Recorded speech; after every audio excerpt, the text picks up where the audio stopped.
राजनीतिक, आर्थिक, सामाजिक विकासका गतिविधि, खेलकुद, शान्ति सुरक्षा, प्रतिभा र समसामयिक विषय केन्द्रित कार्यक्रम।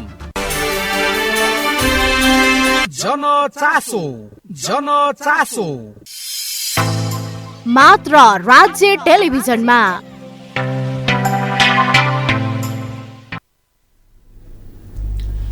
नमस्कार। राज्य टेलिभिजनको विशेष प्रस्तुति कार्यक्रम जनचासोमा यहाँहरूलाई हार्दिक स्वागत छ। म सुरेश परियार।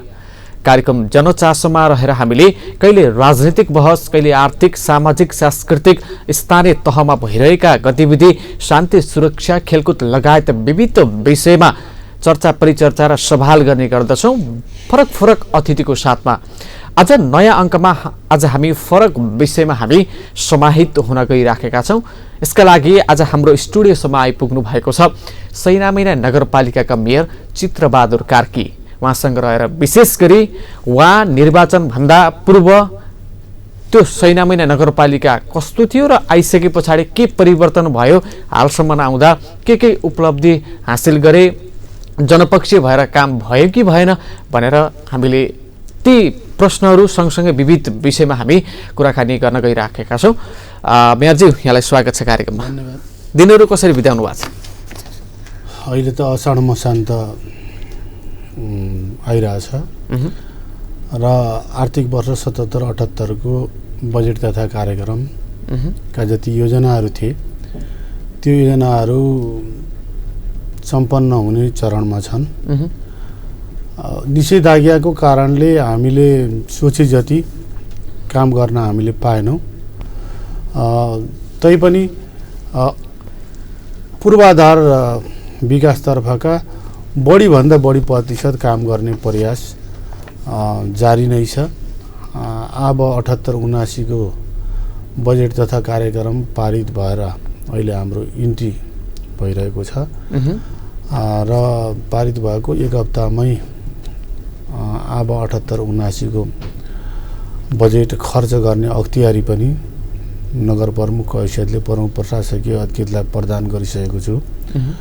अहिले असाढसम्म मसान्तसम्म पनि पुँजीगत तर्फका हाम्रा योजनाहरूको बढीभन्दा बढी प्रतिशत काम गर्ने प्रयास जारी नै छ हाम्रो। खासमा यो कोरोना सङ्क्रमणले गर्दाखेरि विभिन्न क्षेत्र चाहिँ प्रभावित भएको छ। सबैभन्दा पहिला सैनामैना नगरपालिकाको हकमा यहाँले कोरोना सङ्क्रमण न्यूनीकरण गर्न अथवा रोकथाम नियन्त्रण गर्नका लागि पहल चाहिँ कस्तो रह्यो? सङ्क्रमण व्यवस्थापनमा पहिलो कुरा जनचेतना जगाउने कुरा हो। सङ्क्रमणका समयमा नगरवासी दाजुभाइ दिदीबहिनीहरूले अपनाउनु पर्ने स्वास्थ्य सम्बन्धी सुरक्षा सतर्कता के हुन्, घरमा रहँदा बस्दा बाहिर निस्कनै पर्यो भने पनि अपनाउनु पर्ने स्वास्थ्य सुरक्षा सावधानीका विषयहरूमा चेतनामूलक कार्यक्रमहरू गर्ने कुरा प्रथम भयो। दोस्रो कुरा अहिलेको जुन दोस्रो सङ्क्रमण भयो, दोस्रो सङ्क्रमण यति विकराल भएर आयो कि 81 एट्याक गर्ने, मतलब दम सम्बन्धी रोगीहरूलाई, ज्येष्ठ नागरिकहरूलाई, फोक्सोमा समस्या भएकाहरूलाई, योभन्दा पहिला निमोनिया भएकाहरूलाई अलिक बढी आक्रमण गर्ने, अक्सिजनको कमी हुने जस्ता लक्षणहरू देखिने, 81 अक्सिजनको लेभल घट्ने हुँदाखेरि उपचारको अभाव रह्यो। हाम्रा जस्ता नगरपालिकामा स्वास्थ्य क्षेत्र सबल नभएको ठाउँमा, अस्पतालै नभएको ठाउँमा यो सङ्क्रमणको बेलामा उपचारको कुरा ज्यादा नै चुनौतीपूर्ण हुन्छ। पहिलो लकडाउनमा हामीले कोभिड-19 अस्पताल स्थापना गरी सञ्चालन गरेको अनुभव हामीसँग थियो। हामीसँग त्यो जनशक्ति पनि थियो, भौतिक साधन स्रोत जुटाउनु पर्ने कुरा थियो। भवन पूर्वाधार भएको हुनाले हामीले स्वास्थ्य उपकरण, जनशक्ति, बजेटको व्यवस्थापन गरेर हामी तुरुन्त कोभिड-19 अस्पताललाई सञ्चालनमा ल्यायौँ र सुरुका मितिदेखि नै हामीले उपचार र रोकथाम यो दुईटा कुरालाई हामी समानान्तर रूपमा चलायौँ। रोकथामको लागि सुरुमै मलाई लाग्छ यो क्षेत्रमा पहिलोचोटि सामाजिक स्तरमा हामीले स्क्रिनिङ गरेका थियौँ। अब समुदाय स्तरमा नै परीक्षण गरेर सङ्क्रमित र सङ्क्रमण नभएकालाई अलग राख्ने, सङ्क्रमितलाई आइसोलेसनमा राख्ने, सुरुमै हरेक घरमा एकवटा आइसोलेसन बनाउन आह्वान गरिएको थियो। त्यो अनुसार सबैले एक किसिमको आफ्नो जसको घर एउटा आइसोलेसन रुम बनाउन लायक छ उहाँहरूले त्यो तयारी गरिसक्नु भएको हुनाले अलिकति अब हामी तयारी अवस्थामा हुनुपर्छ भनेर नागरिक स्तरमा नै उहाँहरूलाई तयार गरिएको हुनाले हामीलाई आइसोलेसन घर घरमा भएको हुँदाखेरि सामाजिक रूपमा परीक्षण गरेको 404 जनालाई तुरुन्त होम आइसोलेसनमा राख्ने व्यवस्था मिलाइयो र बिरामीहरूलाई कोभिड-19 अस्पताल 6 महिना 1 पदमपानी योग तथा प्राकृतिक चिकित्सालयमा हामी सुरुकै मितिदेखि सञ्चालनमा ल्याएको हुनाले र अक्सिजनको कमी हुन नदिइकन सुरुका दिनदेखि अन्त्यसम्ममा हामी कहाँ अक्सिजनको कमी भएन। नदिने गरी अक्सिजनको पर्याप्त प्रबन्ध गरेर हामीले सञ्चालन गरेको हुँदा हामीले उपचार गर्ने त आइसियु र भेन्टिलेटर भन्दा तल्लो तहकोसम्म थियो। हामी कहाँ आइसियु र भेन्टिलेटर नभएको हुनाले तत्काल आइसियु भेन्टिलेटर चाहिने बिरामीहरूलाई बाहिर पठाउनु पर्यो। बाहिर पठाउने प्रबन्ध गर्नको लागि 2वटा एम्बुलेन्स तयारी अवस्थामा हामीले राखेका थियौँ। एउटा हाम्रो आफ्नै, एउटा समुदायको तानेर पठाउँदै पनि बाटोमा पनि कतिपय बिरामीहरूको देहान्त भयो र कतिपयले उपचार क्रममा जीवन गुमाउनु भयो। उहाँहरू सबैप्रति म भावपूर्ण श्रद्धाञ्जली अर्पण गर्न चाहन्छु। र यो सङ्क्रमणले हामीले त्यसपछिका दिनहरूमा उपचार प्रक्रियालाई बिरामीहरूले पनि सन्तुष्टि हुने गरी हामीले उपचार गरेका छौँ। हामी कहाँ उपचार गरेर निको भएर फर्किनेहरूले धेरै राम्रो फिडब्याक सल्लाह सुझाव पनि हामीलाई दिनुभएको छ र आगामी दिनको सङ्क्रमण रोकथामको लागि पनि हामीलाई केही थप अनुभवहरू पनि यसले प्राप्त भएको छ। यतिखेर त हामी 2 जना चिकित्सक सहितको सेवा हामीले प्रदान गऱ्यौँ र अर्को नयाँ हामीले त्यो बिरामीहरूले खाने अरू दीर्घ रोगका जुन औषधिहरू छन् कोरोना सहित उहाँहरूको दीर्घ रोगको निदानको लागि उहाँहरूले सेवन गर्ने सम्पूर्ण औषधिहरू समेत हामी निःशुल्क उपलब्ध गराइयो। अलिकति हाम्रो औषधिमा बढी खर्च पनि लागेको छ। खाना नास्ता सम्पूर्ण औषधि निःशुल्क, उपचार निःशुल्क गर्दा अलिकति खर्चिलो भए पनि हामीले एउटा आत्मसन्तुष्टि के हुन्छ भने यो सङ्क्रमणलाई हामीले प्रभावकारी ढङ्गले जति हाम्रो बसमा थियो हामी प्रविधिले हामी जति हामीसित उपलब्ध थियो त्यसको हामी सही ढङ्गले सदुपयोग गरेर उपचार र रोकथाममा लाग्यो। 2 पटक समुदाय स्तरमा हामीले स्क्रिनिङको काम गऱ्यौँ। त्यसो गर्दा जति सङ्क्रमितहरू देखियो उहाँहरूलाई आइसोलेसनमा राख्दा हामीले सङ्क्रमण सुरु भएको पहिलो हप्तामा हामीले यो चेन ब्रेकडाउन गर्ने हाम्रो लक्ष्य थियो। हामीले पहिलो हप्तामै 440 जनालाई आइसोलेसनमा राखेपछि चेन ब्रेकडाउन नै भएको थियो। त्यसपछि घट्न थाल्यो।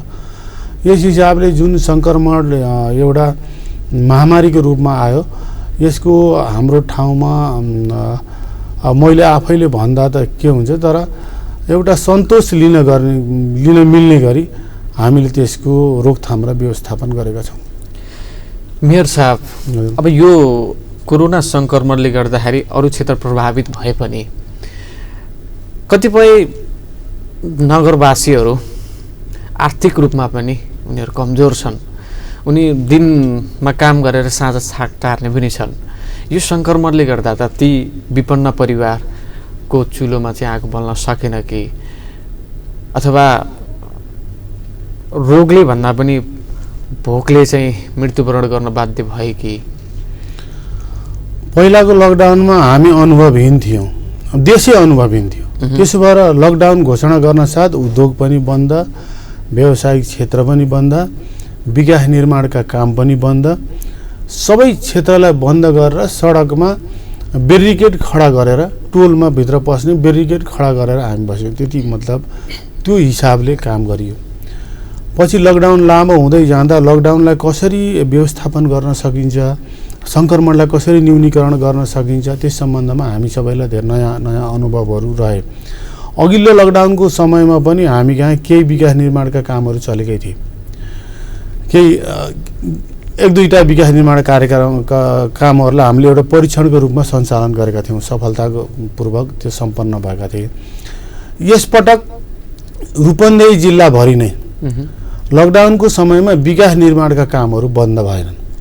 विकास निर्माणका काममा चाहिने नदीजन्य पदार्थ निकासीदेखि निर्माण सामग्रीको आयातमा पनि रोक लगाइएन। निर्बाध रूपमा त्यसको आपूर्ति व्यवस्थालाई रूपन्देहीको प्रहरी प्रशासनले सहजीकरण गर्यो। र अर्को कुरा, विचारणीय कुरा के छ भने हाम्रो समाजमा सरकारी निर्माणमा भन्दा निजी निर्माणमा सबैभन्दा धेरै मजदुरले काम गर्छन्। निजी निर्माणमा पनि के छ भने यो भवन निर्माणमा सबभन्दा धेरै मजदुरहरू आबद्ध हुनुहुन्छ त्यसमा। त्यसकारण यो निषेधाज्ञाको समयमा निजी निर्माणको क्षेत्रलाई पनि बन्द गरिएन, सरकारी निर्माणको क्षेत्रलाई पनि बन्द गरिएन र सार्वजनिक क्षेत्रको निर्माणलाई पनि बन्द गरिएन। त जति ज्याला मजुरी गरेर खाने कामदारहरू हुनुहुन्थ्यो उहाँहरूले निर्बाध रूपमा काम पाइरहनु भयो। निर्बाध रूपमा कसैले पनि निषेधाज्ञाको कारणले आफ्नो काम छोड्न परेन। त्यसो हुँदा अहिले हामीलाई के अरे निषेधाज्ञाको कारणले रोजगारी गुम्यो। त्यसकारण मतलब यो खाद्य सङ्कट, परिवारमा खाद्य सङ्कट पर्यो भन्ने सूचना कतैबाट पनि आएन। यो कुरा हामी बुझ्न पनि लगाएँ मैले वडामा, कतैबाट त्यो कुरा आएन। सबै काम गरेर दैनिक ज्याला मजुरी गरेर खाने दाजुभाइ दिदीबहिनीहरूले काम पाउनुभयो। हामी कहाँको मजदुरले नपुगेर पश्चिमतिरबाट, वीरगञ्ज तर्फबाट र अन्यत्रबाट पनि मजदुरहरू ल्याएर काम गराउने काम भयो। त्यसो हुँदा यसपटक जो दैनिक ज्याला मजुरी गरेर खाने दाजुभाइ दिदीबहिनीहरू हुन्छ त्यो क्षेत्र बन्द नभएको हुनाले एउटा स्वास्थ्य सुरक्षा सम्बन्धी मापदण्ड अपनाएर क्वारेन्टिन सरह एकै ठाउँमा बसेर निर्बाध रूपमा एक खालको आइसोलेसनै भयो। काम गर्ने समय समयमा उहाँहरूको ज्वरोहरू नाप्ने, केही समस्या भयो भने हाम्रो नगर स्तरीय स्वास्थ्य कर्मीहरूको टिम पठाइदिने यो काम गरेका थियौँ। त्यसकारण यो खाद्य सङ्कट पहिलाको लकडाउनमा जस्तो खाद्य सङ्कट नपरेको हुनाले अहिले मतलब गरिब विपन्न समुदायको घरमा अहिले हामीले राहत वितरणको कामलाई पहिला जस्तो व्यवस्थित रूपमा गरेनौँ। पहिला जस्तो मतलब आम रूपमा चलाउनु परेन। यसपटक हामीले त्यसलाई के गर्यौँ भने स्वास्थ्य क्षेत्रलाई स्थानीय स्तरमा सबल नबनाउने हो भने भोलिका दिनमा आउने सङ्क्रमणलाई हामीले व्यवस्थापन गर्न सक्दैनौँ। त्यसकारण यो कोरोना सङ्क्रमणले हामीलाई स्थानीय स्तरमा आफ्नो स्वास्थ्य क्षेत्रलाई एउटा सबल बनाउनुपर्छ, त्यसको सबलीकरण गर्नुपर्छ भन्ने गतिलो पाठ हाम्रो सिकाएको छ। त्यसो भएको हुनाले अहिले 15 शय्याको अस्पताल बनाउँदै गर्दा 1.5 वर्ष पाउने 2 वर्षभित्र त्यो अस्पताल बनेर सकिँदाखेरि 50 शय्याको अस्पताल तुरुन्तै सञ्चालन हुँदाका दिनदेखि सञ्चालन गर्न सक्ने गरी अहिले हामीले स्वास्थ्य सम्बन्धी उपकरणहरू, बेडहरू हामीले अहिले जम्मा गरेका छौँ। समुदाय स्तरमा देश विदेशबाट भएको जुन सहयोग छ सैना महिना नगरपालिकाले व्यक्तिगत र संस्थागत रूपमा, त्यसले गर्दा हामी 50 शय्याको अस्पताल सञ्चालन गर्न सक्छौँ। त्यो अस्पताल निर्माणका कुराहरू स्वास्थ्य क्षेत्रलाई प्राथमिकता राख्ने कुरा छ। जस्तै पहिलो चरणमा यहाँहरूले जुन किसिमको राहत चाहिँ वितरण गर्नुभयो, दोस्रो चरणमा आउँदा त्यति चाहिँ अब सबैले काम गर्न पाए भन्ने जुन किसिमको तपाईँको तर्क आयो। तर विभिन्न सङ्घ संस्थाहरूले पनि काँधमा चाहिँ अन्न लिएर चाहिँ ती विपन्न परिवारको घरमा चाहिँ राहत वितरण गरिरहेछन् र तपाईँले केही दिन अगाडि एउटा टेलिभिजनमा त्यो आफ्नो राजनीतिक माहौल गर्न अथवा चाहिँ आफ्नो चाहिँ प्रचार गर्नका लागि चाहिँ त्यो गरेको हो, त्यस्तो चाहिँ छैन भन्ने हिसाबले पनि तपाईँले तर्क गर्नुभयो अरे। खासमा त्यो सामाजिक क्षेत्रमा लगाव हुने अथवा सामाजिक क्षेत्रमा काम गर्ने मान्छेहरूलाई हौसला दिनुपर्ने बेला नगरपालिकाले नै यो तर्क गर्दा कतिपय कुराहरू चाहिँ आलोचित भइरहेको अवस्था पनि छ। होइन हाम्रा कमी कमजोरी जसले देखाउँछ उहाँहरूलाई त मैले मेरा कमी कमजोरीहरू उल्लेख गर्ने देखाउनेहरूलाई त म सम्मान गर्न चाहन्छु। उहाँहरूप्रति मेरो कुनै किसिमको पूर्वाग्रह छैन, आग्रह पनि छैन। मेरो कमी कमजोरी देखाउने सबैभन्दा मेरो नजिकको मित्र हो भन्ने मैले ठान्दछु। तर हामीले यस्तो हुन्छ कसैको घरमा गरिब विपन्न समुदाय हुँदैन भन्ने हुन्न। हाम्रो देशमा गरिब विपन्न समुदायको सङ्ख्या उल्लेखनीय छ। हामी किन गरिब छौँ भन्ने प्रमुख प्रश्न हो र हाम्रो गरिबी हामीले नै हटाउन सक्छौँ। हामीले मान्छेलाई त गरिब नै होस् त विपन्न नै होस् त सधैँ तेरो कर्मै यस्तो हो त यही भएर बसिरहन पर्छ भन्ने हिसाबले गरिबीलाई त्यसरी विशेषणयुक्त ढङ्गले सम्बोधन गर्नुपर्छ जस्तो मलाई लाग्दैन। गरिबको पनि सम्मान हुन्छ। त्यस कारण हामीले आत्मसम्मान उहाँहरूको आत्मसम्मानको पनि हामीले ख्याल गर्नुपर्दछ र कसैले विपन्न समुदायलाई उहाँ सङ्कट परेको छ, घरमा खर्च छैन भने थाहा पायो भने उहाँहरूले दिनुहुन्छ भने त्यो सम्मानयोग्य कुरा हो, स्वागतयोग्य कुरा हो, दिन सकिन्छ, कुनै तरिकाले दिन सकिन्छ। तर राहत वितरणको नाम मात्रैको प्रचार प्रसार ठुलो त्यो चाहिँ राम्रो कुरा होइन। भनेपछि प्रचार बढी राहत कम र त्यो क्षणिक कसैलाई हामीले एक छाक खाना दिएर सङ्घ संस्थाले गर्ने राहत पनि कति ठुलो हुन्छ र एक छाक खाना दिएर उहाँहरूको त जीविका चल्ने त होइन।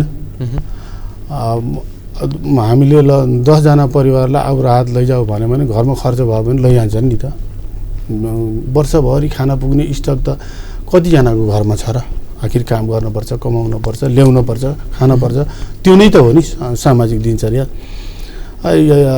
आजको समाजले आजको अगुवाले सकेसम्म एकजना मान्छेलाई भए पनि टेम्पोररी सही रोजगारी दिने कुरालाई आज ध्यानमा दिनुपर्छ। एकजना मान्छेलाई भए पनि रोजगारी, एउटा परिवारको एकजना सदस्यलाई भए पनि रोजगारी दिने कुरालाई हामीले सर्वोपरि महत्त्व दिनुपर्छ। समुदाय स्तरमा पनि मतलब संस्थागत हिसाबले पनि व्यक्तिगत हिसाबले पनि त्यो एउटा दिगो हुनसक्छ र हरेक परिवारलाई, हरेक दाजुभाइ दिदीबहिनीहरूलाई हामी सबैले केही न केही नगरिकन खान पाइन्न, केही न केही गर्नुपर्छ, काम गर्नुपर्छ भन्ने कुरा नै हामीले सिकाउनु पर्दछ। अहिले यो मैले अङ्गोला कि कुन राष्ट्रमा सुनेको छु, कोरोनाको भ्याक्सिन लगाउन पनि उनीहरूलाई लागु औषध दिन्छु भनेर बोलाउनु पर्ने अवस्था। पहिला अब त्यो खाना सिकाइयो। अब उनीहरू के भयो भने कामै नगर्ने भयो, उनीहरू त्यो नभइकन नहुने भयो। त्यस कारण मान्छेहरूलाई हामी विपन्नै हौँ, गरिबै हौँ भन्ने आभास पर्ने गरी सामाजिक स्तरमा हामी सबैले त्यस ढङ्गले पनि गर्न हुन्न। तर जुन तबका सङ्घ संस्थाले जसरी चाहिँ सहयोग गरिरहेछ नि, नगरपालिकाको तर्फबाट सम्मान र धन्यवाद चाहिँ ज्ञापन गर्नुपर्छ। होइन, त्यो त नगरपालिकालाई जानकारी गराएर गऱ्यो भने गर्ने हो। हजुर, अब हामीलाई त्यस्तो केही जानकारी छैन। त्यस कारणले नगरपालिकालाई जानकारी गराएर नगरपालिकाभित्र गर्दा नगरपालिकाको अनुमति लिएर गऱ्यो भने त्यो त हामीले सम्मान गरेकै छौँ नि। बोलाएको छ, उहाँहरूले दिने सहयोगलाई ग्रहण गरेकै छ, त्यो लक्षित समुदायमा पुर्याएको छ, उहाँहरूलाई सम्मान गरेको छ। त्यति मात्रै सम्मान हो र? मञ्चमा बोलाएर नगरसभामा दोसल्ला ओढाएर सम्मान गरेको छ, त्योभन्दा ठुलो सम्मान के हुनसक्छ? जसले गर्नुभयो संस्था, व्यक्तिगत रूपमा, संस्थागत रूपमा जसले गर्नुभयो त्यसको त मलाई लाग्छ पालिकाहरूमा महिना नगरपालिका मात्रै हो यो उच्च सम्मान उहाँहरूलाई गरेको छ। त्यसमा त कुनै कन्जुसाइ हामीले गरेका छैनौँ। तर अब हामीलाई थाहा नदिइकन हाम्रो जानकारी बिना कसैले केही गरेको छ भने त त्यो हाम्रो जानकारीमा नभएको कुरालाई त अब कसरी सम्मान गर्ने कुरा त्यो। अब हामी अलिकति विकास निर्माणका कुरालाई पनि जोडौँ होइन। अब हामी अलिकति विकास निर्माणतर्फ पनि केन्द्रित हौँ। खासमा यहाँहरूले कागजमा र डिपिआरमा मात्र सीमित राख्ने हो कि विकास निर्माणका कामहरू सम्पन्न भएका फेरिस्ता पनि बताउने, हामीले यो गऱ्यौँ सम्पन्न भयो भनेर बताउने? होइन, हामीले त वैज्ञानिक ढङ्गबाट विकास निर्माणको कामलाई दिगो विकासको अवधारणा अनुसारै अगाडि बढाएको छ। कुनै पनि योजना अगाडि बढ्नभन्दा पहिला त्यो कसै न कसैको दिमागमा परिकल्पनाको रूपमा रहन्छ। त्यसपछि त्यसलाई प्राविधिक, त्यो परिकल्पनालाई प्राविधिक टोलीले एउटा प्राविधिक ढङ्गले स्केचमा डिजाइनमा त्यसलाई ल्याउनु पर्ने हुन्छ। त्यो डिजाइन ठिक छ कि छैन भनेर त्यसको परीक्षण गर्नुपर्ने हुन्छ। त्यो ठिक छ भने त्यो योजनालाई सम्पन्न गर्नलाई स्रोत सुनिश्चित गरेर अगाडि बढाउनु पर्ने हुन्छ। हामी यो प्रक्रिया पुरा गरेरै अगाडि बढेका छौँ। प्रक्रिया योजनाहरू कति के हुन्छ भने कतिपय सरकारले आफ्नै स्रोतले बन्ने हुन्छ, कतिपयलाई प्रादेशिक स्रोतसित साझेदारी गरेर गर्नुपर्ने हुन्छ, कतिपयलाई सङ्घको स्रोतसित सुनिश्चित गरेर साझेदारी गरेर अगाडि बढ्नुपर्ने हुन्छ। तिनै तहको सरकारको साझेदारीमा अगाडि बढ्ने पनि हुन्छन्। कतिपय समुदाय स्तरबाट सम्पन्न गर्ने हुन्छ भने कतिपय निजी क्षेत्रसित सहकार्य गरेर नि सम्पन्न गर्नुपर्ने हुन्छ। त्यसकारणले सबै क्याटेगोरीको योजनाहरू हामीसँग हुन जरुरी छ। सरकारले मात्रै गरेर देशको विकास हुँदैन। समुदाय क्षेत्रको पनि संलग्नता, निजी क्षेत्रको पनि संलग्नता सहितको विकास आजको द्रुत गतिमा यदि देशको विकास गर्ने हो भने आजको विकास मोडेल त्यो हिसाबले अलि फराकिलो ढङ्गले हामी जान जरुरी छ। हामीले डिपिआरहरू बनाएर सार्वजनिक गर्दा पनि कतिपयलाई त्यो अप्ठ्यारो लागेको मैले बुझिरहेको छु। केही साथीहरूले अप्ठ्यारो महसुस गर्नुभएको। डिपिआर त जनताले बुझ्ने भए, त्यसको बारेमा थाहा पाउने भए, भोलि फेरि त्यो शिलान्यास हुन्छ, फेरि झन् थाहा पाउने भए, उद्घाटन हुन्छ थाहा पाउने भयो, उपभोग गर्न पाउँछन् थाहा हुने भयो। त्यस्तो कुरामा आत्ति नहुन्न। हामीलाई नगरवासी दाजुभाइ दिदीबहिनीले त्यही काम गर्नलाई नै निर्वाचित गरेर पठाएको। उहाँहरूले त्यही जिम्मेवारी दिनुभएको छ, आशीर्वाद दिनुभएको छ, काम गर्ने सफलताको शुभकामना दिनुभएको छ, रात दिन सहयोग गर्नुभएको छ। हामीले त गर्नै पर्यो। हामी निर्वाचनका समयमा चुनावी घोषणापत्र मार्फत प्रतिबद्धता मार्फत हामी आएका थियौँ, लिखित मौखिक प्रतिबद्धता जाहेर गरेर। त्यस कारणले ती प्रतिबद्धताहरू अहिले नगरवासी दाजुभाइ दिदीबहिनीले घर घरमा राख्नु भएको छ। त्यो प्रतिबद्धता हामीलाई बेला बेलामा स्मरण पनि गराउनुहुन्छ। त्यो अनुसार हामीले काम गर्न पर्ने हुन्छ। त्यसो भएर डिपिआर बनाइयो चक्रपथको 60% काम अहिले सम्पन्न भएछ। पहिला त डिपिआरै चाहिन्छ। वडा कार्यालयहरू प्रशासनिक 11वटा वडा कार्यालयहरूको डिपिआर बनाइयो। अहिले त 5वटा त बनिसकेका छ। अरू 7वटाको हामी ठेक्का लगाउँदैछौँ। प्रत्येक वडामा आधारभूत स्वास्थ्य चौकी बनाउने डिपिआर बनाइयो, सार्वजनिक गरियो। प्रत्येक वडामा आधारभूत स्वास्थ्य चौकी अहिले हामी बनाइरहेछौँ स्वास्थ्य सेवा प्रदान गर्नको लागि। गुणस्तरीय शिक्षाको योजना बनाइयो, सार्वजनिक गरियो। समुदाय स्तरमा अहिले सैनामैना नगरपालिकामा हामी निर्वाचित भएपछि सामुदायिक विद्यालयमा 2100 भन्दा बढी विद्यार्थी बढेका छन्। 2100 विद्यार्थी अरू विद्यालय छोडेर आएका छन्। ठिक छ। यो के हो? यो भन्दा यो योजनाको कारणले भएको हो। त्यसकारण अहिले सार्वजनिक हामी बोलबमको डिपिआर, अहिले हाम्रो पछिल्लो डिपिआर बोलबमको एकदम धुन सहित यो आयो भन्ने पनि मैले ठुलै मान्छेबाट नि सुने। डिपिआर मात्रै आएन, ठेक्का पनि लगाइसक्यो, शिलान्यास हुँदैछ। अस्पतालको हामी डिपिआर सार्वजनिक गरौँ। के अरे डिपिआर मात्रै होइन, शिलान्यास पनि हुँदैछ, ठेक्का लगाइसक्यो। पर्वा माविको हामी सार्वजनिक गरौँ। बिल्डिङ बन्दैछ, 3-4 महिनामा सकिन्छ। सैनामैना माविको डिपिआर सकिँदैछ। रामापुर माविमा नमुना विद्यालय त्यो पनि सिद्धिनेवाला छ। अब आउने वर्ष धेरै उपलब्धि भइसक्छ। केही डिपिआरहरू हामीले सामुदायिक क्षेत्रसित सहकार्य गरेर अगाडि बढ्ने पनि बनाएका छौँ। केही निजी क्षेत्रसित सहकार्य गरेर अगाडि बढ्ने प्रस्तावहरू पनि हाम्रा छन्। कतिपय हाम्रो देशको कानुनी झमेलाका कारणले कानुनहरू पनि एक आपसमा बाजिएको कारणहरूले गर्दा कतिपय कामहरूलाई सहज रूपमा अगाडि बढाउन हामीले सोचे जस्तो सुविधा छैन। फोहोर प्रशोधन केन्द्रको डिपिआर बनाऊ, अहिले यहाँ स्वीकृतिको अन्तिम चरणमा छ। लगभग 5-6 करोडको त हामीले त्यहाँ कामै सम्पन्न गरिसक्यौँ।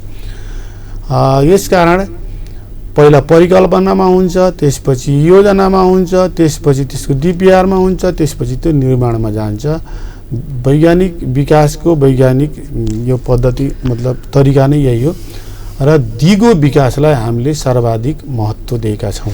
यहाँहरूको जुन नगरपालिकामा चक्रपात निर्माण भइरहेछ 60% काम सम्पन्न भयो भन्ने भएको छ होइन। अब यो चक्रपथ खासमा निकास बिनाको चक्रपथ बन्यो कि अथवा त्यहाँ जुन नाली निकास गर्नुपर्ने जुन पानी चाहिँ सहितको नाली सहितको चाहिँ विकास भएन कि भन्ने यता कता चाहिँ गुनासाहरू चाहिँ आउने गर्छन्। हामीले हेर्न के पर्छ भने पूर्व पश्चिम लोकमार्ग राजा महेन्द्रले गैँडाकोटबाट शिलान्यास गर्नुभएको थियो। पूर्व पश्चिम लोकमार्गलाई नचिन्ने नेपालमा कोही पनि छैन। पूर्व पश्चिम लोकमार्गको दोहोरो नाला छ। पहिला बुझ्नुभयो राजमार्गहरूमा दायाँ र बायाँको सडक सतहभन्दा यति अग्लो छ र दायाँ बायाँ घर छैन, खेत छ अथवा जङ्गल छ भने त्यो ठाउँमा ड्रेन बनाइरहनु पर्दैन। किनभने उताको जमिन होचो छ भने त पानी उतै जान्छ नि त, सडकतिर आउँदैन। त्यो ठाउँमा बनाइरहन पर्दैन।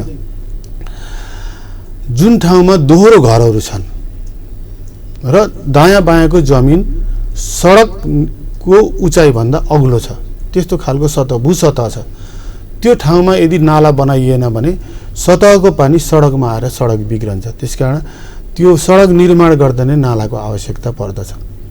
नालाको आवश्यकता भूसतहको कारणले अनिवार्य हुन्छ।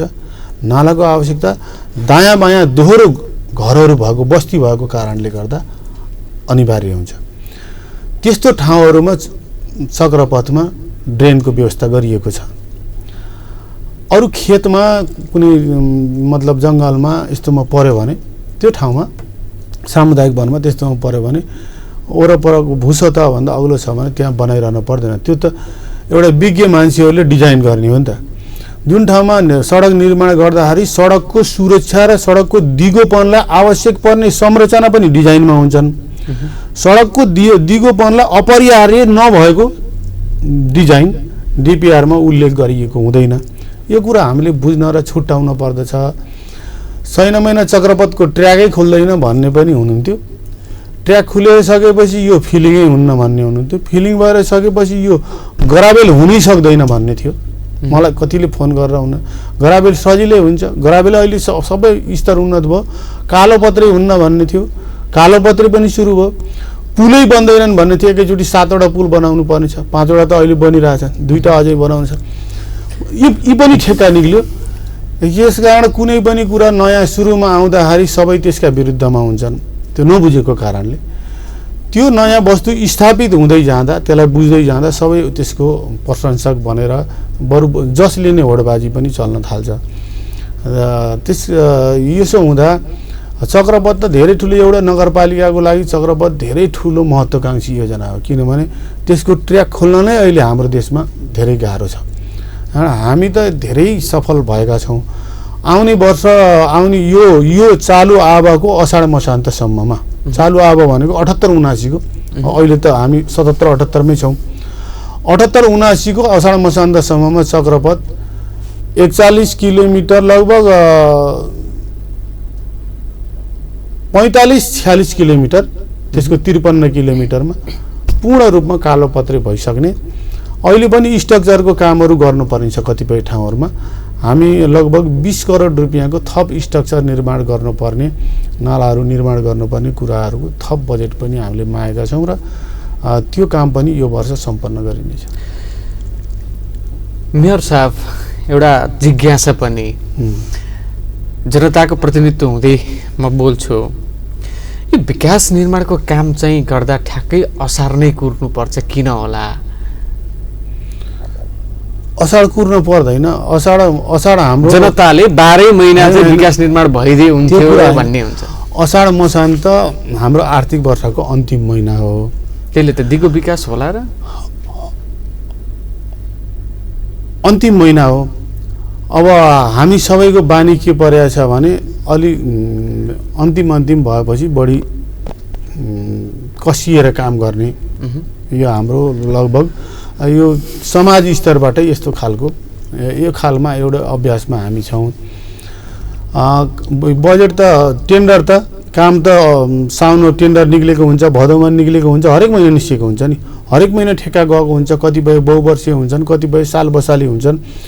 मान्छेहरूको बुझाइ के छ भने बहुवर्षीय योजनामा बहुवर्षीय योजनामा असारमा नि काम भएको हुन्छ, साउनमा नि भएको हुन्छ, जेठमा नि हुन्छ, भदौमा नि काम भएको हुन्छ। बहुवर्षीय योजनामा काम भइरहेछ भने पनि मान्छेले के बुझिरहेछ भने असाढी विकास भन्ने बुझिरहेछ।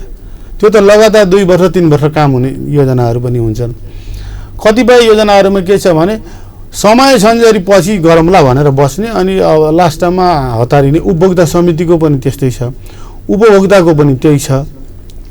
यो कर्मचारीमा पनि त्यस्तो खालको र जनप्रतिनिधिमा पनि अलि अन्तिम भएपछि कसिनी यो काम सकम भन्ने खालको यसलाई हामीले त्याग्न पर्छ। यो अहिले नै छुट्ने होइन कि यसलाई त्याग्न पर्छ। काम गर्ने जुन वर्किङ आवर छ, वार्षिक कार्ययोजना बनाएर हामी मङ्सिरभन्दा पहिला सबै विकास निर्माणको सम्झौता ठेक्कापट्टा लगाइसक्ने र मङ्सिरमा नदीजन्य पदार्थ निकासीको पनि ठेक्का निकाल्ने र हामीले मङ्सिरमा ढिलोमा मङ्सिरदेखि काम सुरु गर्न सकियो भने फागुनसम्ममा सबै कामहरू सक्न सकिन्छ। तर यो अहिले यो केही वर्ष के भइरहेको छ भने नदीजन्य पदार्थ निकासीको कार्यविधि पोहोर ढिलो गरी आयो प्रदेशमा। त्यो नआउँदासम्म पालिकाहरूले ठेक्का लगाउनलाई गाह्रो थियो। फेरि हामीले आइई गर्नु पऱ्यो एकैचोटि 2 वर्षको गर्दा हाम्रो आइई प्रक्रिया अलि लामो, त्यो स्वीकृतिको प्रक्रिया अलि लामो भएको भएर ढिलो नदीजन्य पदार्थ निकासी हुन गयो। र यो फेरि काम सुरु गर्ने बेलामा कोरोना सङ्क्रमण पनि आयो। यो 2 वर्ष गएको वर्ष पनि यो वर्ष पनि हामी यो सङ्क्रमणका बिचमा पनि काम गरेको छ नि त। सङ्क्रमण हुने बेलामा विकास निर्माण केही पनि चाहिन्न, सबै सङ्क्रमणतिर खर्च गर्न लाग्नुहोस् भन्ने। जब सङ्क्रमण व्यवस्थापन गरिसकेर अलिकति थोरै सहज हुन थाल्यो भनेपछि फेरि सबैलाई 100% विकास निर्माण चाहिने यो पनि छ। त्यस कारणले यो मनोविज्ञान पनि बुझेर हामीले सङ्क्रमण व्यवस्थापन र विकास निर्माण कामलाई पनि एउटै उसमा रफ्तारमा हामी अगाडि बढाउन बाध्य छौँ र गरिरहेका छौँ। यतिका वर्षसम्म हुँदै आएको काम अहिले एकैचोटि पुरै परिवर्तन भइसक्दैन, तर हामीले कर्म चाहिँ यसलाई सुधारेर अगाडि बढ्नु पर्दछ। नगरपालिकामा अधिकांश मानिसहरू सुकुम्बासी पनि छन्। निर्वाचनको बेलामा एजेन्डै लिएर जानु हो हामीले चाहिँ 5 वर्षभित्र चाहिँ यहाँहरूलाई मालिक चिप बनाउँछौँ भनेर चाहिँ जुन प्रतिबद्धता एजेन्डा पत्र अझै पनि जनताले सिरान मुनि चाहिँ राखेका छन्। तपाईँको कार्यकालमा ती सुकुम्बासीहरूले लाल पूर्जा पाउँछन्? पाउनुहुन्छ। कहिलेसम्म पाउँछन् ल? साउन महिनाबाट हामी जग्गा नाप जाँचको काम सुरु गर्नेछौँ। आश्विन मसान्तसम्म हामी जग्गा नाप जाँचको काम पूर्णतया सक्ने र श्रेष्ठता तयार गर्ने काममा लाग्नेछौँ। मङ्सिर पुससम्ममा जग्गाधनी प्रमाण पूर्जा तयार भई पुसको अन्त्यसम्ममा वितरण सुरु गर्ने हाम्रो योजना छ। त्यही कार्ययोजना अनुसार सैनमेरा नगरपालिकाले काम गरेको छ र यो अव्यवस्थित बसोबासीको समस्या, भूमिहीन सुकुम्बासी र भूमिहीन दलितको जुन समस्या छ, यो समस्यालाई र अलिकति यो गाउँ ब्लक र यो अधुरा कामहरू, विगतका कामहरू, यी कामहरूलाई पनि समयमा नै सम्पन्न गर्ने कुरामा योजनाबद्ध रूपमा नगरपालिकाले काम गरेको छ। यो अव्यवस्थित क्षेत्रको कामलाई सम्पादन गर्ने कुरामा हाम्रो केही भूमिका छ। त्यसमा हाम्रो भूमिका त हामी समयमा सम्पन्न गर्छौँ। त्यसमा जिल्ला भूमि आयोगको भूमिका पनि छ। अब केन्द्रीय भूमि सम्बन्धी समस्या समाधान आयोगको त महत्त्वपूर्ण र निर्णायक भूमिका हुने नै भयो। त्यस कारणले समग्र सबै केन्द्रीय आयोगको, जिल्ला भूमि आयोगको, हाम्रो सबैको भूमिकाको एउटा समष्टिगत प्रयत्नको नतिजाको रूपमा जग्गाधनी प्रमाण पूर्जा आउने हो। जहाँ अरूको भूमिकामा त अब हामीले त आग्रह गर्न सकिन्छ, अरू के गर्न सकिन्छ, तर हामीले हाम्रो काम चाहिँ समयमा सम्पन्न गर्नेछौँ। म त पूर्ण आशावादी छु र विश्वस्त पनि छु। यो जग्गाधनी प्रमाण पूर्जा हामीले यो 78 सालमा वितरण गरेर 78-79 आवाभित्र वितरण गरेर सम्पन्न गर्न सकिन्छ। यो पूर्व पश्चिम राजमार्गमा चाहिँ जुन खाल्टाखुल्टीहरू पनि छन्, जुन सैनामेरा नगरपालिका जुन भौगोलिक क्षेत्रले जुन छ। त्यहाँमा अलिकति मर्मसम्भारका कुराहरू जसले गर्दाखेरि मर्मसम्भार नहुँदाखेरि सवारी दुर्घटना बढिरहेको अवस्था पनि छ। के त्यो नगरपालिकाको कार्यक्षेत्रभित्र नपरेर त्यसलाई चासो नदिएको हो कि? चासो नदिएको भन्ने त कहाँ, अब कसरी प्रश्न उठ्छ र? नगरपालिकाले त व्यापक चासो दिएको छ। नगरपालिकाले चासो नदिएको भए शिवपुर डिभिजन अन्तर्गत हाम्रो बुटोलसम्म, पूर्व पश्चिम लोकमार्ग बुटोलको 3 पुलसम्म थियो। त्यसकारण यतातिर बाटो मर्मसम्भार गर्नुपर्ने हुँदा बिग्रँदाखेरि शिवपुरबाट आउँदा काम गर्दा जाँदा त्यो धेरै टाढा भएको हुनाले सैना मैना नगरपालिकाको सीमासम्म कोठी नदीसम्मको भागलाई काटेर बुटोल सडक डिभिजनको मातहतमा ल्याएको छ। बुटोल सडक डिभिजनले कोठी जङ्गलसम्मको पूर्व पश्चिम लोकमार्गको बिग्रिएको भाग मर्मसम्भार गर्ने जिम्मेवारी पाएको छ। यो गत वर्षदेखि बनाएको। चासो नदिएको भए यो हुन्छ। उहाँहरूले पनि ठेक्का लगाउनु भएको छ। उहाँहरूले नि मर्मसम्भारको ठेक्का दिइसक्नु भएको छ। निर्माण व्यवसायले जिम्मा लिएर मैदानमा उहाँ पनि हुनुहुन्छ। अब पानी आइरहेको बेलामा त उहाँले मर्मसम्भार गर्न सक्नुहुन्न नि त। मौसमको प्रतिकूलताका कारणले उहाँले समयमा गर्न नसक्नु भएको, उहाँ काममा खटिरहनु भएको छ। अहिले पुल मर्मत पनि भइरहेको छ, सडक मर्मत पनि भइरहेको छ। खाल्डा खुल्डीहरू, यो जुन सडक फेरि भत्काएर नबनाएसम्म यो जुन मर्मतले त टालटुले हो, क्षणिक समाधान मात्रै हो नि। त्यसो भएर हामीले त कतिसम्म चासो दिएको छ भने बुटोलदेखि शिवपुरसम्म, बुटोलदेखि कोवलपुरसम्म यो जुन खण्ड छ पूर्व पश्चिम लोकमार्गको, यो खण्डको बजारमा 6 लेन, जङ्गलमा 4 लेन हुने गरी पूर्व पश्चिम लोकमार्ग स्तर उन्नत गर्ने योजना माग गरिएको छ। त्यो हाम्रो माग सम्बोधन भएको छ। डिपिआर सम्पन्न भएर यो वर्ष ठेक्का जाने, यो साउनदेखि अब ठेक्का जाने प्रक्रियामा रहेको छ। अब यसको दोस्रो चरणको निर्माण सुरु भएर त्यो सम्पन्न नहुँदासम्म हामीले यो पुरानै राजमार्ग बिहोर्नु पर्ने हुन्छ। हामी यसको पुरा निर्माणको पक्षमा जनचाहना अनुसार छौँ र अहिलेको सरकार त्यो निर्माण गर्ने गरी डिपिआर सम्पन्न गरी अब ठेक्का व्यवस्थापन गर्नेतर्फ अगाडि बढेको छ। यो खुसीको कुरा सम्पूर्ण दाजुभाइ दिदीबहिनीहरूलाई तपाईँको मिडिया मार्फत म राख्न चाहन्छु। अब हामी कार्यक्रमको अन्त्यतिर पनि छौँ। आगामी वर्षका लागि यहाँले बजेट प्रस्तुत गर्नुभयो, त्यसको आकारभन्दा अथवा प्राथमिकता केमा परेका छन्? स्वास्थ्य क्षेत्र हाम्रो पहिलो प्राथमिकतामा छ। स्वास्थ्य क्षेत्रलाई सबलीकरण गर्ने कुरामा हामीले ठुलो सफलता प्राप्त गरेका छौँ। सामुदायिक र निजी क्षेत्रबाट मात्रै हामीलाई 1 करोड रुपियाँ बराबरको स्वास्थ्य सामग्री उपकरणहरू हामीलाई प्राप्त भएको छ। हामी 1500 अस्पताललाई स्तर उन्नत गरी 5000 चलाउन मिल्ने गरी बहुवर्षीय ठेक्का पनि लगाएका छौँ। पदमपाडी योग तथा प्राकृतिक चिकित्सालयलाई पूर्ण क्षमतामा सञ्चालन गर्ने तयारीमा हामी रहेका छौँ। यो स्वास्थ्य क्षेत्र हाम्रो आधारभूत स्वास्थ्य चौकी सञ्चालन गर्ने कुरा छँदैछ। यो स्वास्थ्य क्षेत्रलाई सबलीकरण नम्बर 1। नम्बर 2, शिक्षा क्षेत्रलाई हामीले यो सरकारी र सामुदायिक विद्यालयको गुणस्तर सुधार, भौतिक साधन स्रोत र सुविधाले सम्पन्न सामुदायिक विद्यालय निर्माण गर्ने हाम्रो योजना अत्यन्त सफलतापूर्वक अगाडि बढेको छ। अब आउने वर्ष आधा दर्जनभन्दा बढी विद्यालयमा भौतिक पूर्वाधार नयाँ थप गरिनेछ भने अहिले 3वटा नमुना विद्यालय निर्माण हामी गरिरहेका छौँ र 3वटा विद्यालय नगरपालिकाले पनि नमुना विद्यालयको रूपमा गुणस्तर सुधारमा अगाडि बढाएको छ। त्यो शिक्षा स्वास्थ्यपछि हामी कृषि क्षेत्रलाई अर्को महत्त्वपूर्ण उसमा राखेका छौँ। त्यसमा हाम्रो पशु विकास र कृषि विकासतर्फका कार्यक्रमहरू रहेका छन्।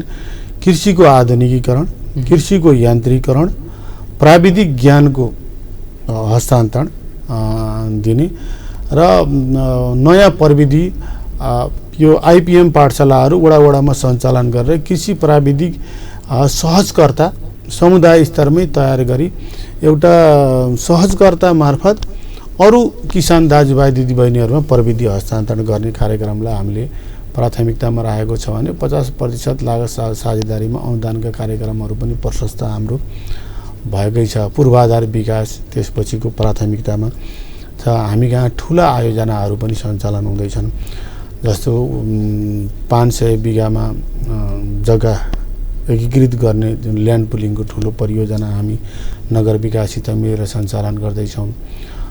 सह लगानीको ठुलो हामी लामी र बहुद्देश्य बाँध हामी तत्कालै सङ्घ प्रदेश र स्थानीय तह मिलेर 70, 25 र 5% लागत साझेदारीमा 1 अरब 50 करोडको हामी अब ठेक्का लगाउँदैछौँ। यसमा के अरे रिफ्रेस सेन्टर हाम्रो निर्माण सम्पन्न भएको छ। विद्युत प्राधिकरणले electric charging centre Nepal oil निगमसँग मिलेर हामीले पेट्रोल पम्प पनि त्यसमा हामी राख्दैछौँ। यो चक्रपथ लगायत अरू ठुला सडकहरू जस्तो वडाका मूल सडकहरू असफाल्ट प्रविधि चक्रपथ DBSD र अरू सडकहरू असफाल्ट प्रविधि मार्फत पिच गर्ने काम अगाडि बढेको छ। ढोरपाटन बस पार्क मुर्गिया लुम्बिनी सडकमा आधुनिक शहरी सुविधाको सडक पेटी सहितको सडक निर्माणमा हामी लागेका छौँ। हामी किसान कृषि उपज को बिक्री वितरणमा सहजीकरणको लागि र स्थानीय व्यवसाय प्रबन्धनलाई ध्यानमा राखेर 3वटा साप्ताहिक हाट बजार निर्माण गरेका छौँ। उनीहरू त्यो हाट बजारहरू पनि अब शिलान्यास र सञ्चालन हुने क्रममा रहेका छन्। कोल्ड स्टोरको निर्माण, बिउ भण्डार निर्माण जस्ता धेरै महत्त्वपूर्ण छन् भने बोलबम धाम मन्दिरको निर्माण मार्फत धार्मिक पर्यटन प्रवर्धन गर्नेदेखि लिएर जति यो पूर्वाधारका योजनाहरू छन्, पार्क पिकनिक स्पोटहरू निर्माण, हरियाली प्रवर्धनमा सामुदायिक वनमा तारबारदेखि लिएर धेरै नै ऐतिहासिक धार्मिक सांस्कृतिक क्षेत्रको पहिचान, अध्ययन अनुसन्धान पहिचान र संरक्षण को कामलाई पनि हामीले प्राथमिकता साथ गरेका छौँ। सङ्ग्रहालय निर्माणको काम पनि हाम्रो प्राथमिकता साथ अगाडि बढेको छ।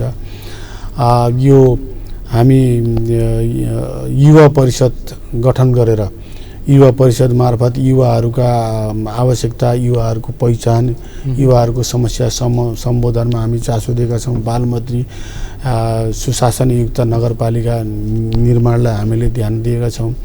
ज्येष्ठ नारीको सामाजिक सुरक्षा भत्ता, ज्येष्ठ नारीहरूको स्वास्थ्य उपचारलाई हामीले प्राथमिकतामा राखेर काम गरेका छौँ। अपाङ्गको क्षेत्रमा हामीले अपाङ्ग मैत्री नगरपालिका बनाउने घोषणासहित हामीले कार्ययोजना ल्याएका छौँ। यसरी हेर्दा एउटा र सुशासनलाई अत्याधिक रूपमा ध्यान दिएको छ। भू उपयोग योजना, नगर यातायात गृह योजना, सडक सम्पत्ति व्यवस्थापन गृह योजना सहितको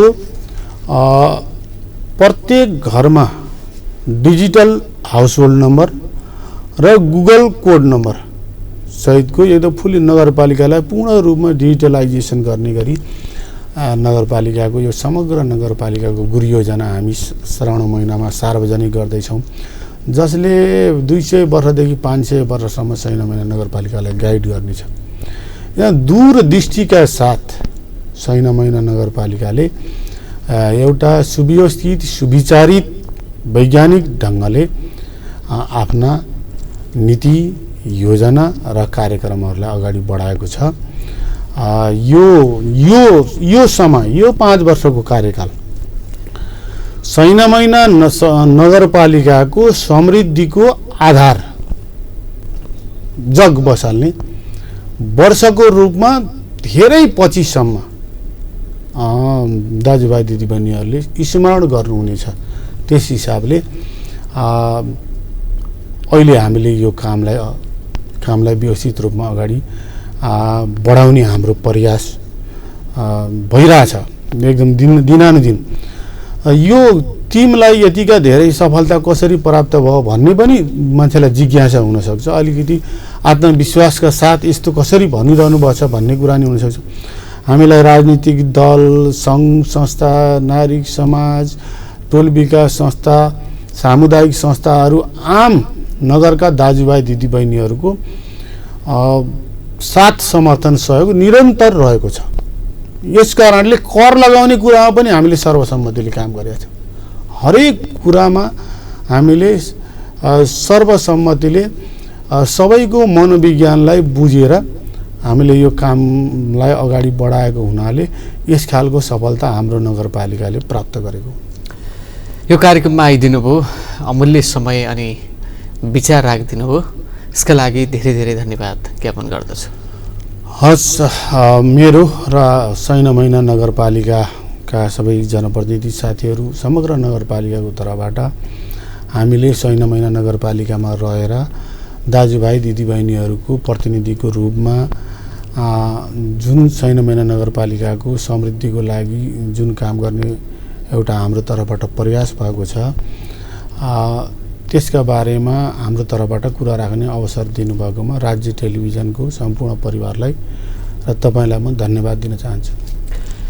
दर्शकवृन्द, आजको यो अङ्कमा आज हामीसँग हुनुहुन्थ्यो सैनामैना नगरपालिकाका मेयर चित्रबहादुर कार्की। उहाँसँग रहेर विशेष कुराकानी गऱ्यौँ। यहाँलाई कार्यक्रम कस्तो लाग्छ, जस्तो लाग्छ त्यस्तै सुझाव सल्लाह अनि प्रतिक्रिया दिन सक्नुहुन्छ। क्यामेरा पर्सन घनश्याम सुवेदीलाई धन्यवाद दिँदै म कार्यक्रम प्रस्तुता सुरेश परियार पनि यहाँहरूबाट बिदा माग्ने अनुमति चाहन्छु। हवस् त, धन्यवाद, नमस्ते। राज्य टेलिभिजन हेर्दै गर्नुहोला।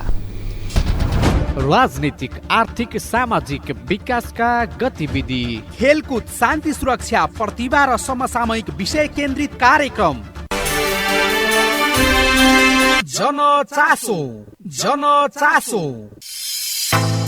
मात्र राज्य टेलिभिजनमा।